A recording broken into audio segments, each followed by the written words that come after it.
Salut tout le monde, j'espère que vous allez bien, j'espère que vous êtes en forme. Je vais vous présenter les meilleurs SSD NVMe. Alors quand je veux dire meilleurs, c'est vraiment qu'ils sont extrêmement bons et en plus de ça très haut de gamme. Donc là c'est vraiment pour ceux qui recherchent quelque chose de très performant et d'une marque particulière. Donc là je vais vous présenter des marques que vous connaissez ou que vous connaissez peut-être pas encore là-dessus.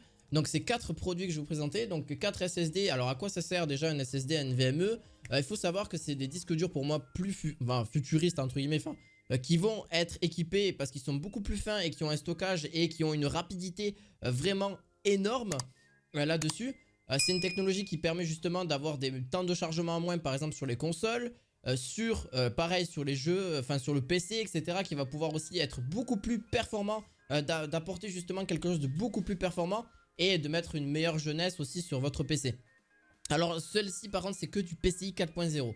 Alors quand je dis du PCI 4.0, c'est justement la génération 4 pardon.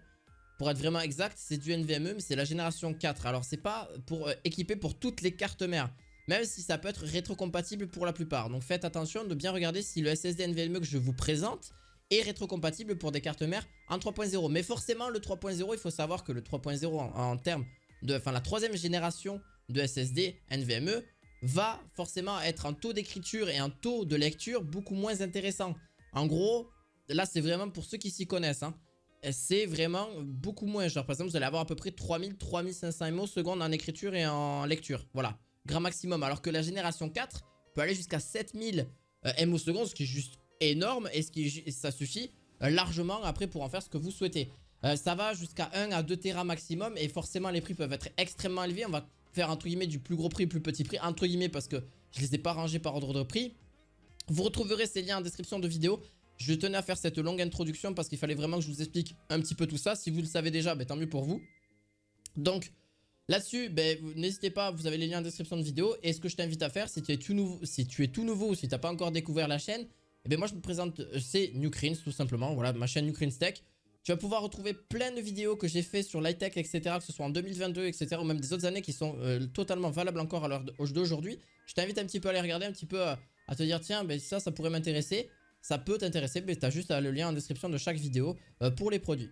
Donc, par la suite, c'est justement du PCI 4.0. Hein, donc ça, jusque-là, vous avez bien compris. 1 Tera ou 2 Tera pour la marque Hynix. Donc SK Hynix Platinum. Alors, il est extrêmement beau. J'adore la boîte. J'adore énormément la boîte. Alors en même temps il vaut mieux vu son prix que ce soit vraiment bien fait, que ce soit aussi du haut de gamme aussi par la suite. Pareil ce SSD est costaud, vraiment très costaud, qui va pouvoir justement avoir un taux de lecture et un taux d'écriture juste complètement énorme. D'ailleurs testé et validé justement par la marque, donc qui a garanti 5 ans aussi, 1000 heures de HTOL, donc c'est stress test en gros. Voilà bref c'est atteignant 1 500 000 heures aussi, donc en vrai, cet SSD va vraiment vous durer dans le temps et va être très très bon et très performant dans le temps aussi. 7000 ms et 6500 en écriture et 7000 en lecture, c'est juste énorme. Vraiment, c'est très très énorme. Ça, c'est vraiment cool. Et puis en plus de ça, ça remet une bonne jeunesse sur votre carte mère si elle en est équipée, bien sûr, même si c'est pas tous équipés. Il y a une rétrocompatibilité aussi, mais c'est un petit peu dommage pour le prix de mettre sur du 3.0. Du PCI 3.0, donc faites bien gaffe que votre carte mère soit équipée en PCI 4.0 et que votre processeur soit quand même relativement important aussi parce que forcément ça demande des données, des échanges, des calculs, etc. aussi là-dessus. Je ne l'ai pas précisé mais il y a 1200 TB Wharton, donc en gros c'est une sorte de calcul, etc. qui va vous offrir 2 Tera, en gros 2 stockages. 1 à 2 Tera, donc là celui-ci c'est 1 Tera pour celui-ci, et après vous avez 2 Tera aussi par la suite de disponible. Donc voilà, donc c'est 1024 Go et vous pouvez mettre Windows, voilà, mais mettez vos logiciels 3D, vos logiciels de montage, etc. là-dessus, vous allez voir, ça va changer votre vie.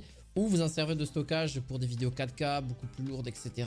C'est pas mal aussi, mais il faut en avoir le budget parce que celui-ci coûte quand même 396 €. Les autres sont bien moins chers, ne vous inquiétez pas. On est aux alentours d'une centaine d'euros et profitez-en parce qu'il y a des réductions aussi.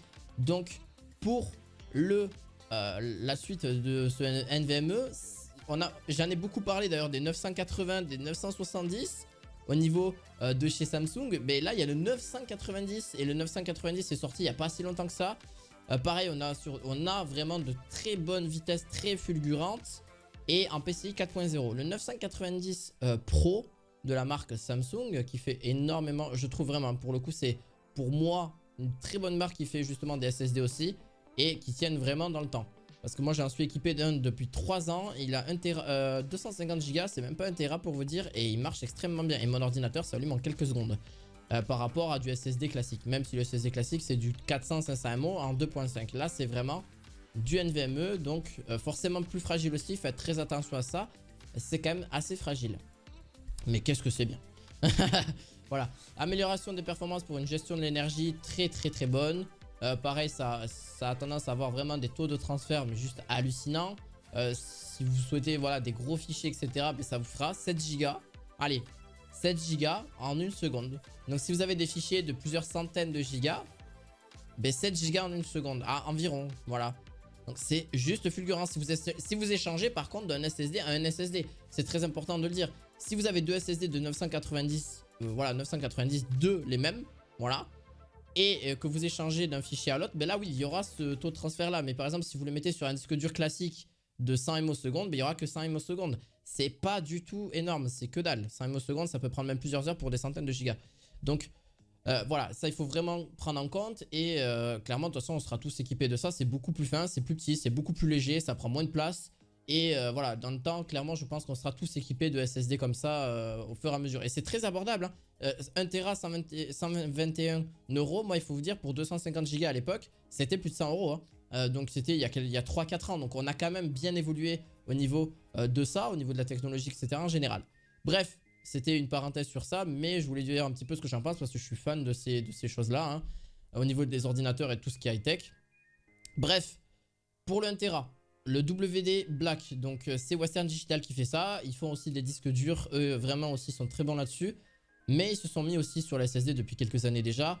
Et là-dessus, ils ont pareil, ils ont sorti un SSD en NVMe, le SN850X de 1 Tera. Pareil en NM2 en 2280, en PCI génération 4 pour, pareil, le gaming en général, principalement, de 1 Tera.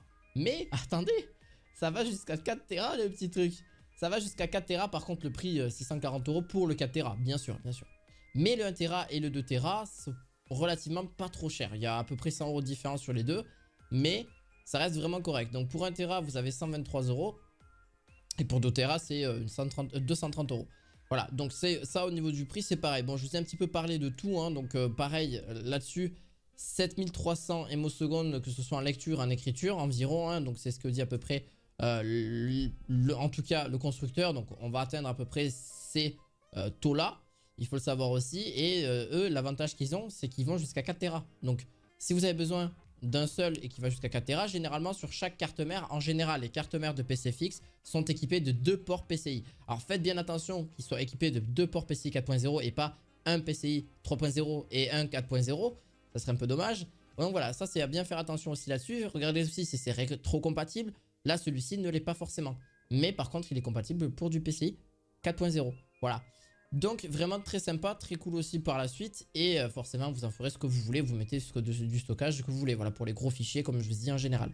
Pour le dernier, c'est la marque Seagate FireCuda 530 de 1 Tera. Pareil, de 4ème génération, en NVMe.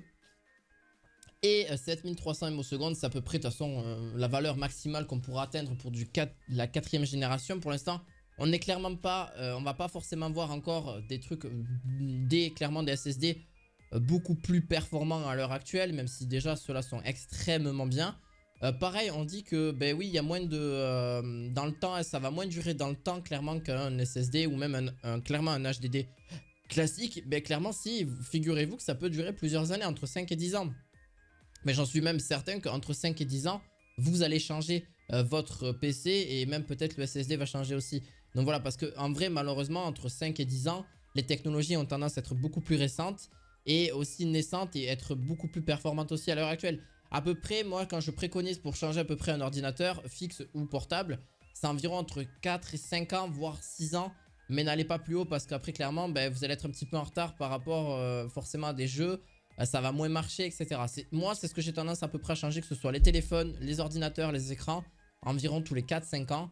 environ. Après, vous pouvez les faire durer beaucoup plus longtemps sans souci, ça marchera quand même, mais c'est sûr que forcément, vous n'aurez pas le dernier truc actuel et c'est pas forcément une obligation non plus.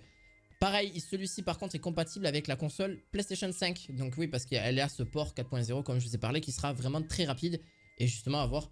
Donc comme je vous ai dit pour la PlayStation 5, vous avez un deuxième. Alors je vous l'ai pas dit dans cette vidéo mais je l'ai dit dans une autre que j'ai tourné juste à la suite, c'est pour ça. Vous avez un petit port justement supplémentaire en NVMe et vous l'avez juste à le brancher dessus et c'est parti. Et qui est quand même 12 fois plus rapide. Il faut le savoir, ils sont à peu près 12 fois plus rapides que la PCI 3.0. Est-ce que c'est pas beau? Donc en vrai c'est ça qui est vraiment le plus à l'heure actuelle, c'est qu'ils sont encore 12 fois plus performants. Alors je vous laisse imaginer par rapport à un SSD classique, ça doit être 120 fois plus performant et un HDD. Un HDD ça doit être 1000 fois plus performant. Donc voilà. Vraiment, si vous avez envie de donner une meilleure jeunesse à votre ordinateur fixe, ben voilà, si vous avez du PCI 4.0, c'est l'heure actuelle. Voilà, c'est du très haut de gamme, il faut le savoir. Là, ce que je vous ai présenté là, c'est du PCI 4.0. C'est du très haut de gamme. Je vous mettrai les liens en description de vidéo si ça vous intéresse. N'hésitez pas à mettre un petit pouce bleu, à vous abonner à la chaîne, ça soutient énormément. Merci en tout cas pour tout votre soutien. On se retrouve la fois prochaine pour d'autres objets high-tech. À la prochaine, ciao ciao.